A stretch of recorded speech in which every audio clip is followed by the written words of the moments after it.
Hi friends, यहाँ प्रश्न में दिया है एक परीक्षा में 70% प्रतियोगी अंग्रेजी में, 80% प्रतियोगी गणित में सफल होते हैं, 10% प्रतियोगी दोनों विषयों में असफल होते हैं। यदि 144 प्रतियोगी दोनों विषयों में सफल होते हैं तो प्रतियोगियों की कुल संख्या क्या थी। तो देखिए यहाँ पर मुझे क्या दे रखा है, एक परीक्षा में शामिल हुए विद्यार्थियों में से दिया हुआ है कि कुछ विद्यार्थी अंग्रेजी में सफल हो रहे हैं और कुछ विद्यार्थी गणित में सफल हो रहे हैं। देखिए ये मैंने गणित विषय के लिए बना दिया, इसको हम वेन आरेख की विधि से करने वाले हैं, ठीक है। और देखिए ये मैंने एक अंग्रेजी विषय के लिए बना लिया, ये किसके लिए है, गणित के लिए। गणित को मैं एम से लिख रहा हूँ, ठीक है, और अंग्रेजी को मैं ई से लिख रहा हूँ, ठीक है। तो गणित में कितने विद्यार्थी सफल होते हैं, 70%, ठीक है, 70% विद्यार्थी सफल होते हैं। तो मैं यहाँ पे सफल विद्यार्थियों के बारे में बात कर रहा हूँ, लिख लेता हूँ सफल विद्यार्थी या सफल छात्र। तो देखिए गणित विषय में, गणित में 70% सफल होते हैं। और मुझे दूसरा विषय क्या दे रखा है, अंग्रेजी। अंग्रेजी में कितने विद्यार्थी सफल हो रहे हैं, 80%, ठीक है। तो 80% मैंने लिख लिया।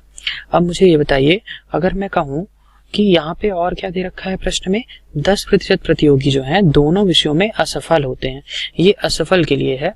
तो अगर मैं कहूँ कि यहाँ पे अगर 70% सफल हो रहे हैं, 80% सफल हो रहे हैं, तो यहाँ से अगर मैं कहूँ कि असफल छात्र के लिए निकाल लूं, असफल छात्र, तो देखिए असफल छात्र कितने होंगे, 100% में से 70% घटा दूं तो असफल छात्र गणित विषय में कितने आ जाएंगे, 100 माइनस 70, तो ये आ गए असफल छात्र, यानी कि 30% छात्र जो होंगे गणित में असफल होंगे।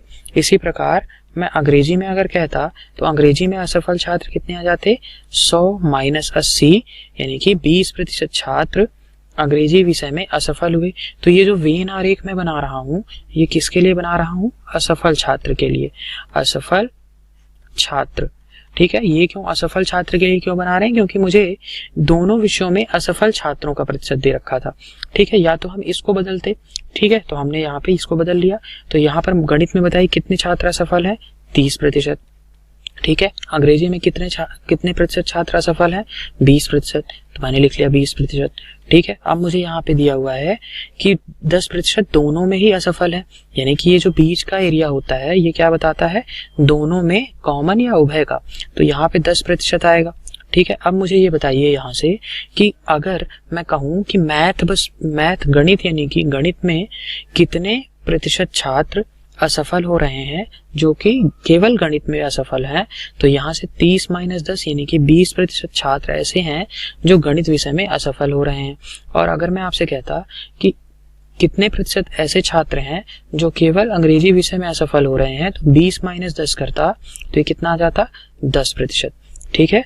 तो यहाँ पे मुझे अब क्या दिया हुआ है, यदि 144 प्रतियोगी दोनों विषयों में सफल होते हैं तो प्रतियोगियों की कुल संख्या कितनी है।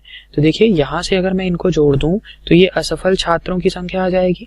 तो कुल असफल छात्र प्रतिशत में कितने आ जाएंगे, 20 प्लस 10 प्लस 10, ठीक है। तो ये आ गया 40%। 40% छात्र असफल हैं, तो सफल कितने हुए बताइए। तो सफल छात्र हो जाएंगे 100 माइनस 40, यानी कि 60%। 60% छात्र सफल हुए होंगे। अब मुझे बताइए, यहाँ पर मुझे संख्या बतानी है, ठीक है, लेकिन ये 60% के लिए मुझे 144 दे रखा है, ठीक है। ये 60% जो छात्र हैं ये कितने हैं, 144 हैं, मुझे दे दिया है। तो मैं यहाँ से आपसे कहूँ कि कुल छात्र कितने आ जाएंगे, अगर 1% छात्र के लिए देखता तो ये क्या था, 144/60, तो 100% छात्र के लिए 100% छात्र, यानी कि कुल छात्र हो जाएंगे ये। तो देखिए ये क्या होंगे, ये 1% के लिए 144/60, तो ये आ गया 144/60 गुणे 100। तो देखिए इसको अगर मैं हल करता हूँ तो ये आ जाएगा मेरा 240, ठीक है। ये 1 0 से 1 0 कट गया और ये 1440/6 हो गया। तो 1440/6 कितना होता है, 240। तो मेरा आंसर हो गया ऑप्शन नंबर सी, 240 कुल